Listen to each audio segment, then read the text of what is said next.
ਮੁੱਖ ਮੰਤਰੀ ਭਗਵੰਤ ਮਾਨ ਵੱਲੋਂ 2 ਟੋਲ ਪਲਾਜ਼ੇ ਬੰਦ ਕਰਵਾਉਣ ਦੀ ਅਸਲ ਸੱਚਾਈ। ਪੰਜਾਬ 'ਚ ਕਿੰਨੇ ਨੇ ਟੋਲ ਪਲਾਜ਼ੇ ਤੇ ਕਿਹੜਾ ਹੈ ਸਭ ਤੋਂ ਮਹਿੰਗਾ ਟੋਲ ਪਲਾਜ਼ਾ? ਕੀ ਮੁੱਖ ਮੰਤਰੀ ਭਗਵੰਤ ਮਾਨ ਬਾਕੀ ਟੋਲ ਪਲਾਜ਼ੇ ਵੀ ਪੰਜਾਬ 'ਚੋਂ ਕਰਵਾਉਣਗੇ ਬੰਦ? ਕੀ ਸੜਕਾਂ ਤੋਂ ਟੋਲ ਪਲਾਜ਼ੇ ਹਟਣਗੇ ਜਾਂ ਟੋਲ ਟੈਕਸ ਹੋਵੇਗਾ ਬੰਦ? ਭਗਵੰਤ ਮਾਨ ਨੇ ਪਾਰਲੀਮੈਂਟ ਵਿੱਚ ਵੀ ਚੁੱਕਿਆ ਸੀ ਟੋਲ ਪਲਾਜ਼ਿਆਂ ਦਾ ਮੁੱਦਾ। ABC ਪੰਜਾਬ ਵੇਖ ਰਹੇ ਸਾਰੇ ਦਰਸ਼ਕਾਂ ਦਾ ਸਵਾਗਤ। ਮੈਂ ਹਾਂ ਸੰਦੀਪ ਲਾਧੂਕਾ। ਦੋਸਤੋ, ਇੱਕ ਚਰਚਾ ਛਿੜੀ ਹੈ ਟੋਲ ਪਲਾਜ਼ਿਆਂ ਦੇ ਉੱਤੇ। ਜੋ 2 ਟੋਲ ਪਲਾਜ਼ੇ ਦਾ ਐਲਾਨ ਮੁੱਖ ਮੰਤਰੀ ਭਗਵੰਤ ਮਾਨ ਦੇ ਵੱਲੋਂ ਕੀਤਾ ਗਿਆ ਕਿ ਹੁਣ ਘੱਟੋ ਘੱਟ ਸੰਗਰੂਰ ਦੇ ਨੇੜੇ ਦੇ ਲੋਕ ਜਿਹੜੇ ਉੱਥੋਂ ਆਵਾਜਾਈ ਰੋਜ਼ ਕਰਦੇ ਨੇ ਉਹ ਇਹਨਾਂ ਟੋਲ ਟੈਕਸਾਂ ਤੋਂ ਬਚਣਗੇ। और दावा किया गया मुख मंत्री वालों कि उन्होंने वालों 2 टोल प्लाजे बंद करवा दिते गए। पर असल सच्चाई की है वो असीं तुहाडे नाल इस रिपोर्ट विच करांगे सांझी। असल विच 2 टोल प्लाजे जिस दे विच एक लड्डा ते लहरा पिंड दा टोल प्लाजा पैंदा है उस नूं बंद करन दा हुक्म दिता गया, पर दावा किया गया। पर दूजे पासे कागजां दे विच जेकर देखा जाए तो ये 2 टोल प्लाजिਆਂ ਦੀ शुरुआत कदों हुई? 5 सितंबर 2015 ਨੂੰ ਇਹ ਟੋਲ ਪਲਾਜ਼ੇ ਸ਼ੁਰੂ ਹੁੰਦੇ ਨੇ ਦੋਵੇਂ ਹੀ, ਔਰ 7 ਸਾਲਾਂ ਦੇ ਲਈ ਇਹਨਾਂ ਦੀ ਮਿਆਦ ਤੈਅ ਕੀਤੀ ਜਾਂਦੀ ਹੈ, ਜਿਹੜੀ ਕਿ ਅੱਜ ਯਾਨੀ ਕਿ 4 ਸਤੰਬਰ 2022 ਨੂੰ ਰਾਤ 12 ਵਜੇ ਤੱਕ ਮਿਆਦ ਖਤਮ ਹੋ ਜਾਵੇਗੀ, ਜਿਸ ਦੇ ਕਰਕੇ ਇਹ ਟੋਲ ਪਲਾਜ਼ੇ ਲੋਕਾਂ ਤੋਂ ਟੋਲ ਨਹੀਂ ਵਸੂਲ ਸਕਣਗੇ। ਇਸ ਲਈ ਇਸ ਦਾ ਇੱਕ ਐਗਰੀਮੈਂਟ ਪੱਖ ਦੇ ਉੱਤੋਂ ਵੀ ਇਹ ਮਿਆਦ ਖਤਮ ਹੋਣ ਦੀ ਤਰੀਕ ਹੈ ਜਿਹੜੀ ਉਹ ਅੱਜ ਦੀ ਬਣਦੀ ਹੈ। पर मुख मंत्री भगवंत मान के किए गए उस दावे के उत्ते भी नुकताचीनी हो रही है, आलोचना की जा रही है कि आखिरकार जिस दी म्याद पहलों तो ही खत्म हो रही है फिर उस दे लई प्रचार इस तरीके नाल क्यों किया जा रहा है कि वो टोल प्लाजे मुख मंत्री भगवंत मान वालों बंद करवाए जा रहे हैं। कि इस तो पहला जिन्ने भी टोल प्लाजिਆਂ की म्याद खत्म होंदी सी उन्हां दी म्याद किस आधार ते वधा दित्ती जांदी सी? कि मिली भुगत दे नाल पैसे लैके टोल प्लाजिਆਂ की म्याद वधदी रही है, ਜਾਂ फिर पंजाब दे विच होर कई महंगे टोल प्लाजे ने? खास करके लाडोवाल दा टोल प्लाजा सुर्खियां दे विच बनिया रहिंदा है, पंजाब दा सब तो महंगा टोल प्लाजा। जेकर तुसी भी जलंधर तो अमृतसर जां दिल्ली जान लगे अमृतसर तो सफ़र कीता होवेगा तो जरूर तुहाडी जेब दे विचों भी पैसे वड्डी रकम आ जिहड़ी वसूली गई होवेगी। और असी इस रिपोर्ट के दौरान ही तुहानूं गुजारिश करांगे जेकर ਤੁਹਾਡੇ ਤੋਂ ਵੀ ਮਹਿੰਗੇ ਟੋਲ ਪਲਾਜ਼ਿਆਂ ਤੋਂ ਰਕਮਾਂ ਵਸੂਲੀਆਂ ਜਾਂਦੀਆਂ ਨੇ ਤਾਂ ਉਸ ਬਾਰੇ ਟਿੱਪਣੀ ਦੇ ਰੂਪ ਵਿੱਚ ਤੁਸੀਂ ਵੀ ਜਾਣਕਾਰੀ ਸਾਂਝੀ ਕਰ ਸਕਦੇ ਹੋ, ਕਿਉਂਕਿ ਇਹ ਜਾਣਕਾਰੀ ਮੁੱਖ ਮੰਤਰੀ ਭਗਵੰਤ ਮਾਨ ਦੇ ਹੋ ਸਕਦਾ ਧਿਆਨ ਵਿੱਚ ਨਾ ਹੋਵੇ, ਜਿਸ ਕਰਕੇ ਉਹਨਾਂ ਨੂੰ ਸਿਰਫ ਉਹ 2 ਟੋਲ ਪਲਾਜ਼ੇ ਦਿਖੇ ਜਿਨ੍ਹਾਂ ਦੀ ਮਿਆਦ ਪਹਿਲਾਂ ਤੋਂ ਹੀ ਖਤਮ ਹੈ ਔਰ ਉਸ ਨੂੰ ਬੰਦ ਕੀਤੇ ਜਾਣ ਦਾ ਦਾਅਵਾ ਕੀਤਾ ਗਿਆ।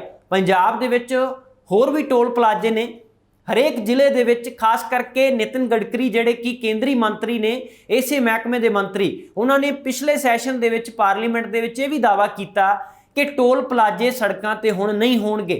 पर इसका मतलब इत्थे ये नहीं समझना चाहिए कि टोल प्लाजे खत्म हो जाएंगे, टोल टैक्स खत्म हो जाएगा। टोल प्लाजे सड़कों तो जरूर हटाए जाएंगे पर टोल उस तरह वसूलिया जाएगा। वो किस तरीके नाल? नितिन गडकरी मंत्री ने भी दावा किया कि असी GPS सिस्टम के तहत इस नूं टोल की जिहड़ी वसूली है वह करांगे लोगों तो। और कोई ये सोच रहा जेकर कि टोल टैक्स खत्म हो जाएगा, इस तरह इत्थे नहीं होण लग्या। उन्होंने भी कहा सी कि गड्डियां दे विच GPS सिस्टम है जिहड़ियां खास करके नवीं गड्डियां दे विच कंपनी वालों ही फिट किया जाएगा, ताकि गड्डी रोड तो किहड़ी थां ते एंटर हुई, किहड़ी थां तो बाहर हुई, एग्जिट की, ये सारा रिकॉर्ड GPS के उत्ते रखा जाएगा और तुहाडे खात्यां दे विचों पैसे कट्टे जाणगे। एक पासे रही गल कि इस तरह टोल प्लाजे सड़कों तो खत्म किए जाएंगे, पर जिहड़ा लोकां दे कोलों पैसा मोटे रूप च वसूलिया जा रहा है पंजाब विच भी वड्डी पद्धर ते, जिवें एक लाडोवाल टोल प्लाजे की गल की है, पानीपत जलंधर मार्ग के उत्ते पैंदा ये 6 मार्गी आ जिहड़ी सड़क है, इसकी जिम्मेवारी दित्ती गई जिहड़ी कि एक कंपनी नूं, और वो कंपनी समय समय ते उसकी नखेदी होंदी रही, आलोचना होंदी रही कि इन्ना महंगा टोल क्यों कर दिता गया। हालांकि यह भी बहाना बनाया गया सी जदों किसानी अंदोलन के दौरान पंजाब दे विच तमाम टोल प्लाजे बंद कर दिते गए सी, किसानां दे विच रोस सी, पर उस दे नाल राहत सारिਆਂ ਨੂੰ मिली सी। सारिਆਂ दे चेहरे आ जिहड़े ਉਹ खुशी नाल दग-दग करदे सी, क्योंकि उस दे नाल लाभ हो रहा सी मोटा। पर जदों ही किसानी अंदोलन खत्म होया तो उस तो बाद नैशनल हाई अथॉरिटी आ जिहड़ी उसने ये आदेश दे दिते कि मुड़ तो टोल प्लाजे शुरू होणगे। पर सवाल इत्थे पैदा यह हुंदा है कि मुख मंत्री भगवंत मान वालों जिहड़ा प्रचार किया गया कि 2 टोल प्लाजे उन्हां दे वल्लों बंद करवा दिते गए ने, हुण तुसीं सीना चौड़ा करके अपने वाहनां दे नाल इन्हां सड़कों तो गुजर सकते हो।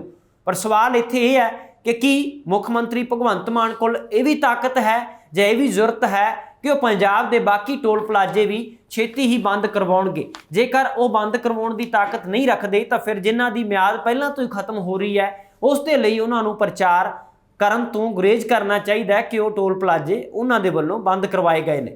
जेकर देखा जाए तो पंजाब का सब तो महंगा लाडोवाल टोल प्लाजा जिस दे रेट भी तुहानूं दसांगे कि 1 सितंबर तो लागू कर दिते गए ने, जिस दे विच वाधा किया गया तकरीबन एक वाहन के मगरों वो जी 10 तो 15 रुपए वाधा किया गया टोल प्लाजे ते हुण पर्ची किन्नी लगेगी और इस दे विच जिहड़ी म्याद है वो सिर्फ 1 साल की रखी गई है। जिहड़े हुण रेट वधाए गए ने यानी कि 1 साल बाद मुड़ इस दे रेट वधाए जा सकते हैं क्योंकि तारीख उसकी भी तय कर दी गई है 31 अगस्त 2023 नूं मुड़ इस दे रेट वधाए जाणगे। पर हाल की घड़ी में वाधा किया गया भी दस दिंदे आ कि एक कार जीप ते वैन जेकर उत्थों लंघदी है उस टोल प्लाजे तो सिंगल पर्ची है जी 150 रुपए की कट्टी जाती है।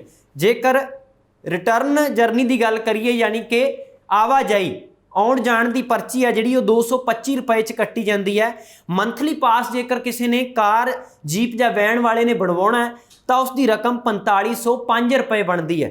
तो इस तरह LCV वाहन है जिहड़ा उसकी 265 रुपए पर्ची कट्टी जाती है और आउण जाण की 395 रुपए पर्ची कट्टी जाती है। इस तरह 7880 रुपए रकम बनती है जेकर किसी उस LCV ने पास बनवाना है।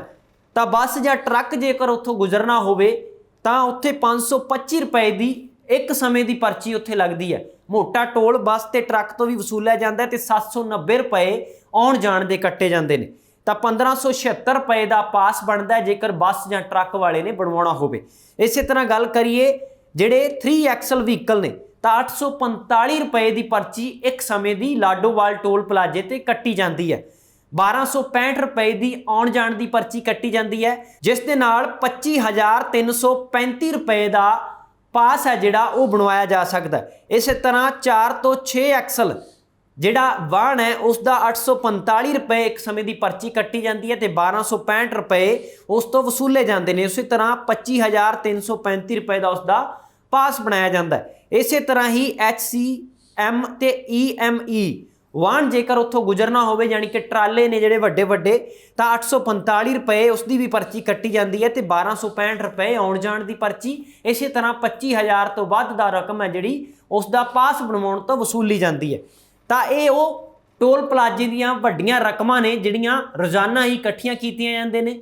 और इत्थे एक गल सहूलत भी दी जाती है जदों एक एग्रीमेंट हुंदा टोल बनते हैं सड़कां बनदियां ने निर्माण हुंदा है तो सरकार दे नाल एक समझौता हुंदा कंपनी का जेकर कोई अणसुखावी दुर्घटना वापरदी है इस रोड के उत्ते जां फिर कोई दुर्घटनाग्रस्त वाहन हो जाता है तो उसनूं तुरंत उत्थों हटाए जाण की सहूलत एंबूलेंस नूं बुलाउण की सहूलत ये सारी जिम्मेवारी भी संबंधित कंपनी की हुंदी है। पर कदे भी नहीं ये देखा गया कि जदों भी कोई इस तरह की दुर्घटना वापरदी है तो पहल के आधार पर उत्थे पहुँचण अपनी जिम्मेवारी समझण।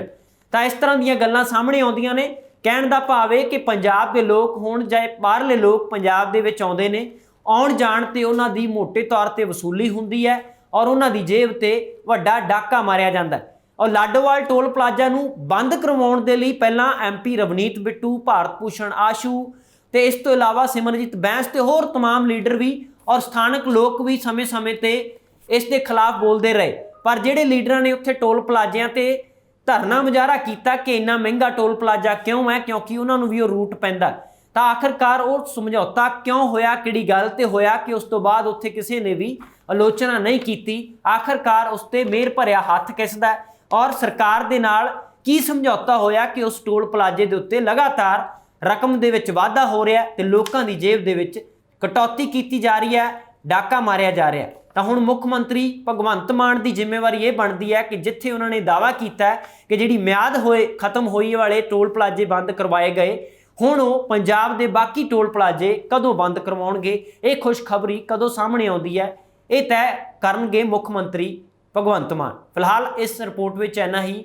मैनूं दुआ गया धन्नवाद।